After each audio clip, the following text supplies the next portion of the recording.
Hello guys, good morning. आज चाहिँ म 8 बजे उठेर यसो बाहिरतिर हेर्न गएँ।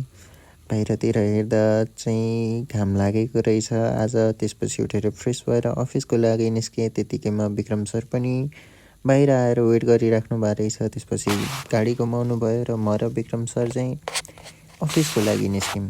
अफिसको लागि निस्केपछि एकछिनमा हामी चाहिँ हल्का लङ बाटो भएर घुमेर जाने भन्ने कुरा भयो। किनकि जाम हुन्छ। त्यही पनि अब चाहिँ जाँदा जाँदा कोटेश्वरमा यस्तो जाम परेको थियो। त्यसपछि जामबाट निस्केर एकैछिनमा हामी चाहिँ हाम्रो अफिसतिर लाग्यौँ।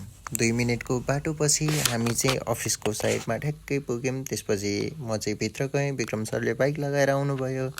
एकछिन मोबाइल चलाउनु भयो उहाँ। त्यसपछि चाहिँ म आफ्नो कामतिर ध्यान दिएँ। आफ्नो काम गरिरहेको थिएँ। पुरै काम गर्दा गर्दा गर्दा गर्दा थाकेर त्यसपछि एकछिन रेस्ट गरेँ। अनि रेस्ट गरेपछि कस्टमरहरू आइहाल्नुभयो। कस्टमरहरू आएर डकुमेन्टहरूको काम सबै क्लियर भयो। त्यसपछि चाहिँ उहाँहरू काम क्लियर भइसकेपछि उहाँहरू चाहिँ घर जानुभयो। अनि त्यसपछि हामी चाहिँ बसेर सरहरूसँग रमाइलो गऱ्यौँ। एकछिनको लागि एकछिन रमाइलो गरेर त्यत्तिकैमा जाने टाइम पनि भयो घर। त्यसपछि चाहिँ हामी घर आयौँ।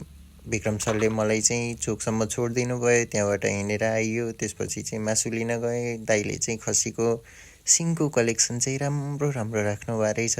त्यतिकैमा म चाहिँ रुममा आएर सबै सामानहरू मिलाएर त्यसपछि चाहिँ अब मासु बनाउनु पर्यो भनेर यसो ऐना हेरेको। त्यसपछि विक्रम सरले चाहिँ मासु बनाइराख्नु भएको थियो।